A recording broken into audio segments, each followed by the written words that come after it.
Mi papá siempre fue ese tipo de persona que llenaba una habitación sin decir una palabra.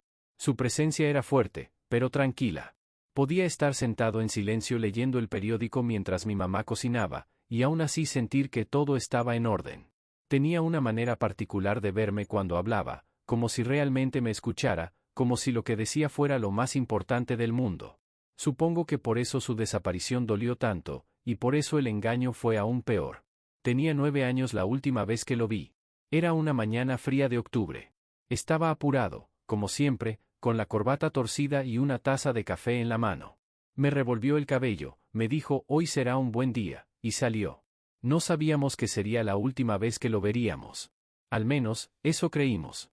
Esa noche, mi madre recibió una llamada. La vi cambiar por completo.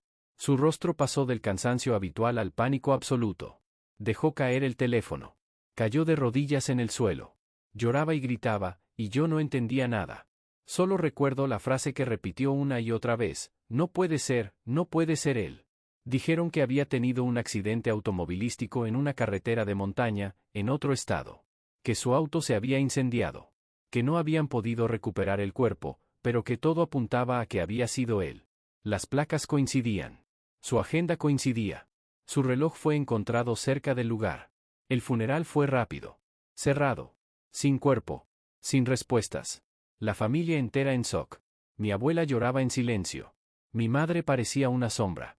Y yo, un niño de 9 años, parado frente a un ataúd vacío, tratando de entender por qué mi mundo acababa de romperse en 1000 pedazos. Durante semanas, tuve pesadillas. Me despertaba llamándolo. Me aferraba a su camisa que aún olía a su perfume. Nadie sabía cómo explicarme lo que había pasado. En la escuela, me trataban con lástima. Los profesores me daban permiso para salir al pasillo cuando me quebraba. Nadie hablaba del tema en casa. Mi madre se volvió más rígida, más fría. Empezó a trabajar más horas, llegaba tarde, apenas hablaba. Yo creía que me había quedado sin padre, pero la verdad es que había perdido a ambos. Pasaron los meses. Luego los años. La vida siguió, como suele hacer. Pero algo dentro de mí quedó congelado en esa mañana de octubre. Me costaba confiar en la gente. No quería hacer nuevos amigos. Cada vez que alguien decía que las personas se van pero viven en nuestro corazón, sentía ganas de gritar. No, mi papá no vivía en ningún lado. Se había ido. Y su ausencia se volvió parte de mi identidad. Pero nunca me sentí completamente convencido. Había detalles que no cerraban. La llamada del accidente, por ejemplo. Nunca supimos quién la hizo. La policía no nos mostró fotos. El reporte era escueto. Y después estaba lo más inquietante, mi madre nunca visitó la tumba. Nunca. Siempre ponía excusas. No puedo, no me hace bien, es mejor recordarlo en vida. Yo iba solo, con mi abuela. Dejábamos flores. Pero a veces me sentía como un actor en una obra sin guión. A los 13 años, revolviendo cosas viejas en el altillo, encontré una caja con documentos. Había fotos de mi padre, recortes de periódico, y entre ellos, una carta. Estaba fechada 6 meses después de su muerte. Decía cosas simples, cotidianas, que había llegado bien a su destino, que se estaba adaptando, que extrañaba mucho. Estaba dirigida a mi madre. Firmada con su nombre. Me senté en el suelo helado del altillo, con las manos temblando. Bajé la carta a escondidas. Esa noche la leí más de 20 veces. Estaba escrita con su letra, con sus expresiones, con ese tono suyo tan único. No podía ser falsa. Se la mostré a mi madre al día siguiente. Ella se quedó mirándola, la rompió sin decir palabra y me dijo, eso no es real. No vuelvas a hablar de esto. Fue la primera vez que dudé de su versión. Y aunque intenté olvidarlo, la duda se quedó en mi cabeza como una espina. Comencé a notar otras cosas, llamadas extrañas a la casa, una foto escondida en el fondo de una caja, conversaciones susurradas por mi madre y mi abuela. Pero cada vez que preguntaba, me decían que estaba imaginando cosas. Con el tiempo, desarrollé una obsesión silenciosa. Me convertí en el detective de mi propia historia. Comencé a investigar su pasado. Revisé sus cuentas, pregunté a antiguos colegas, visité el lugar del accidente cuando cumplí 16 y pude viajar solo. Lo que encontré no era concluyente, pero tampoco lo negaba. Era como si todo estuviera diseñado para parecer real, pero sin pruebas reales. A los 17, encontré la foto que lo cambió todo.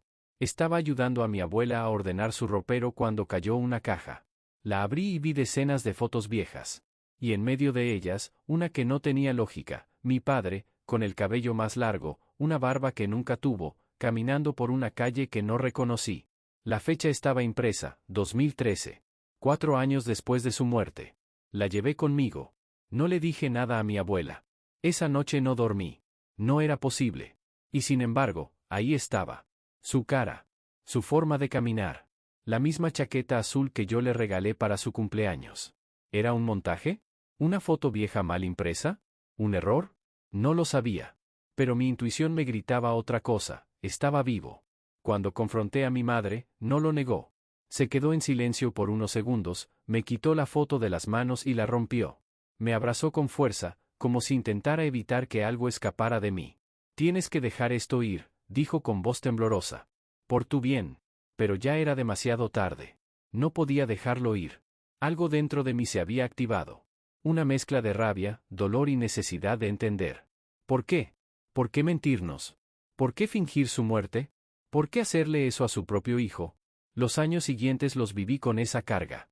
No podía hablarlo con nadie. No podía preguntar. Pero tampoco podía dejar de pensar. Soñaba con él. Imaginaba escenarios. ¿Estaba escondido? ¿Tenía otra familia? ¿Nos abandonó por miedo, por culpa, por egoísmo? Empecé a escribir un diario. Necesitaba desahogarme de alguna forma. Llené cuadernos enteros con recuerdos, con preguntas, con suposiciones. Empecé a estudiar psicología solo para intentar entender cómo alguien puede llegar a desaparecer así. Leía libros sobre desapariciones, sobre traumas, sobre duelos no resueltos. Mi vida entera giraba en torno a ese vacío. Cumplí 19 años sin respuestas. Me volví más introspectivo. Tenía amigos, salía, reía, pero todo era superficial. Nadie sabía lo que llevaba adentro. Hasta que un día, todo cambió. Era un martes. Recibí una llamada de un número desconocido. Normalmente no contesto esas llamadas, pero algo me dijo que debía hacerlo. Al otro lado de la línea, una voz dijo mi nombre. Era grave, pausada. Soy yo, hijo. El mundo se detuvo. Pensé que era una broma. Una cruel coincidencia. Pero la voz continuó. Dijo cosas que solo él podía saber. Cosas íntimas, pequeñas. Como el nombre de mi peluche de la infancia. La canción que cantábamos en el auto. Como me caí de la bicicleta y me raspé la rodilla frente al parque. No podía ser. Pero lo era. Dijo que me había estado observando desde lejos. Que había querido llamarme 1000 veces. Que no esperaba perdón, pero que necesitaba que supiera la verdad. Que si quería, podía encontrarme con él. Que estaba en otra ciudad, con un nombre diferente, una vida nueva, pero que nunca había dejado de pensar en mí. Me temblaban las manos. No sabía si gritar, llorar, reír o colgar. Pero dentro de mí, algo dijo, ve. Y lo hice. Sin saber que esa decisión cambiaría todo. No dormí la noche anterior al encuentro. La ansiedad me carcomía. No sabía si iba a ver a mi padre, o a un impostor. No sabía si estaba listo para enfrentar la verdad que había estado buscando durante 10 años. A las 7 de la mañana tomé un autobús rumbo a una ciudad en la que nunca había estado. Cada minuto del trayecto fue una batalla mental. Pensaba en darme la vuelta. Pensaba en lo que diría si era él. En lo que haría si no lo era. Me citó en un parque. Uno común, sin cámaras, sin ruido. Cuando llegué, vi a un hombre sentado en una banca, con gorra y gafas oscuras. Dudé. Lo observé desde lejos. Y entonces, lo vi hacer algo que me quebró. Sacó una pequeña cajita de madera y la sostuvo con ambas manos. Esa cajita era mía. Se la había hecho en el colegio, con mis iniciales talladas torpemente. No podía ser otra persona. Me acerqué, temblando. Él levantó la mirada. Nos vimos durante segundos que parecieron horas. Se quitó las gafas. Y ahí estaba. Más viejo, más cansado, pero era él. Mi papá. Vivo. No supe qué hacer. Mis piernas querían correr, pero mi corazón no se movía. Me dijo mi nombre. Me pidió que me sentara. No intentó abrazarme. No lloró. Solo me miró con una mezcla de culpa y alivio. Gracias por venir, dijo. No tienes idea de cuánto he soñado con este momento. Le dije que hablara. Que explicara. Que lo entendiera o no, necesitaba escuchar. Y habló. Me contó que años antes de su muerte, había empezado a recibir amenazas. Que por su trabajo, uno del que nunca habló mucho, se había involucrado con personas equivocadas. Gente peligrosa. que un día llegaron hasta nosotros. Recibió una advertencia: si no desaparecía, nos harían daño. Intentó hacerlo por la vía legal. Intentó cortar lazos. Pero no pudo. Estaba atrapado. Así que ideó su salida. Contactó a alguien, creó una historia, plantó evidencia, y desapareció. Pensé que era la única forma de protegerlos. Morir, para que ustedes pudieran vivir. Durante años vivió con otro nombre. Cambió de ciudad constantemente. Trabajó de lo que podía. Durmió en estaciones, en moteles, en cuartos alquilados. Cada paso que daba, lo hacía pensando si alguien nos estaba observando, si seguía siendo un riesgo. Nunca quiso arrastrarnos a eso. Nunca quiso ser un peligro. Te extrañé cada día. Cada segundo. Pero no podía volver. No debía. Sacó de su mochila una carpeta. Fotos impresas de mí, de mis redes sociales, de eventos escolares, de mis logros. No estuve ahí, pero te seguí desde lejos. También tenía cartas que nunca envió. Escritas a mano. Algunas con manchas de lágrimas. Eran decenas. Esto es lo único que tengo, me dijo. No esperaba que me perdonaras. Solo quería que supieras la verdad. Me sentí paralizado. Una parte de mí quería gritarle. Quería decirle cuánto lo odié por dejarme, por destruir a mamá, por convertir mi infancia en un campo minado. Pero otra parte lo veía a los ojos y veía al hombre que me enseñó a andar en bicicleta. Al que me cantaba canciones inventadas para dormir. Y lo único que sentí fue tristeza. Una tristeza tan profunda que las lágrimas salieron sin pedir permiso. Estuvimos ahí durante horas. Hablamos de todo. De mí, de él, de mamá. Le conté sobre el día que encontré la carta, sobre la foto, sobre cómo su ausencia marcó cada decisión de mi vida. Él escuchaba con los ojos llenos de dolor. No quería que te convirtieras en lo que te obligué a hacer, me dijo. Un hijo roto. Antes de irme, me entregó algo, una libreta con anotaciones suyas, pensamientos, recuerdos, cosas que quería decirme desde lejos. Me pidió una oportunidad para volver a verme. Solo si yo lo decidía. Solo si alguna parte de mí quería conocer al hombre que fue, y al que es ahora. Volví a casa confundido. No le conté a nadie. Tenía miedo de que fuera un error. De que desapareciera otra vez. Pero no lo hizo. Me escribió al día siguiente. Luego a la semana. Y empezamos a hablar. No como padre e hijo al principio. Más bien como dos desconocidos que comparten una historia rota. Pasaron los meses. Nos vimos más veces. Poco a poco fui entendiendo su dolor. No justificándolo, pero comprendiéndolo. Descubrí que también había sufrido. Que su castigo fue estar lejos. Que vivió con miedo, con remordimiento, con una soledad inmensa. Me mostró una foto de un pequeño altar que tenía en cada lugar al que iba. Con mi foto. Con una vela. Con una nota que decía: te amo, aunque no esté. Con el tiempo, las heridas no se cerraron, pero dejaron de sangrar. Empecé a perdonarlo, no porque lo mereciera, sino porque yo lo necesitaba. Porque vivir con odio me estaba matando lentamente. Y entendí algo profundo: a veces, la gente que amamos comete errores enormes. Errores que nos destruyen. Pero eso no borra lo que alguna vez fueron para nosotros. Eso no elimina los recuerdos buenos, ni el amor que sentimos.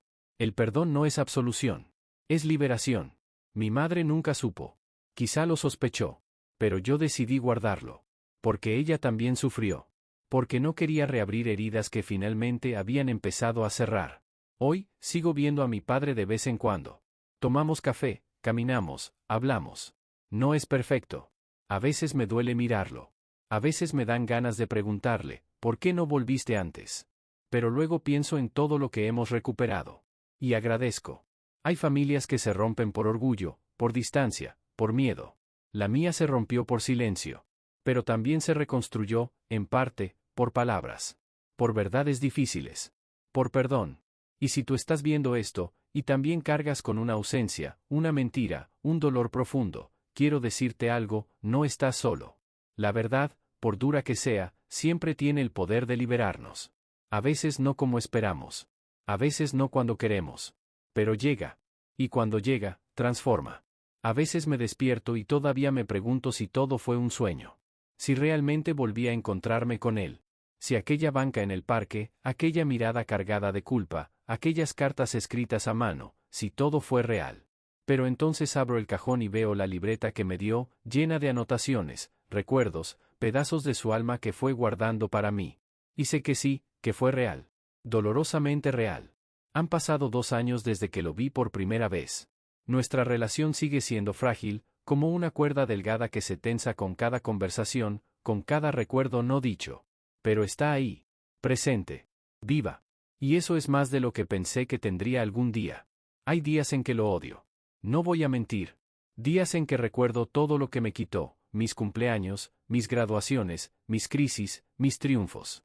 Días en que me pregunto qué tipo de padre decide desaparecer en lugar de luchar. Pero también hay días en los que lo entiendo. En los que veo a un hombre que hizo lo que creyó que era necesario, aunque destruyera su propia vida en el proceso. Un hombre que vive con el castigo de sus decisiones, sin esperar redención. Entendí que hay personas que no son buenas ni malas. Solo están rotas. Y a veces, toman decisiones desde ese dolor, sin medir las consecuencias, sin saber cuánto daño pueden causar. Mi padre fue una de esas personas. Y también lo fui yo, al quedarme callado tantos años, al permitir que el silencio creciera entre nosotros como una pared inquebrantable. Lo más difícil no fue encontrarlo. Lo más difícil fue encontrarme a mí mismo después de él. Aprender a vivir con la verdad. A perdonarme por odiarlo. A aceptar que el pasado no se puede cambiar, pero sí resignificar. Hoy miro hacia atrás y veo una historia llena de pérdidas, sí. Pero también llena de reencuentros. Una historia que no es perfecta, ni limpia, ni justa. Pero es mía. Y es real. Como la vida. Mi padre y yo seguimos caminando sobre un terreno inestable, pero al menos ahora caminamos juntos. No buscamos borrar el pasado, sino construir algo nuevo sobre sus ruinas. Con paciencia. Con honestidad. Con respeto por el dolor del otro. A veces me pregunto qué habría pasado si no hubiera contestado esa llamada. Si hubiera decidido seguir con mi vida, ignorando la espina de la duda. Y me alegro de no haberlo hecho. Porque esa llamada no solo me devolvió a mi padre. Me devolvió partes de mí que pensé perdidas para siempre. Si has llegado hasta aquí, quiero que te lleves esto: no todo lo roto se pierde. No toda ausencia es olvido. Y no todo lo que duele tiene que quedarse abierto. A veces, lo más valiente que podemos hacer es escuchar. Otras veces, es perdonar. Y otras, simplemente seguir adelante con una verdad en el corazón. Gracias por escuchar mi historia. Si te tocó, si te hizo pensar en alguien, si removió algo dentro de ti, te invito a que te suscribas al canal. Porque en este espacio compartimos historias reales, como la tuya, como la mía. Historias que duelen, pero que también sanan. Historias que merecen ser contadas. Nos vemos en el próximo video.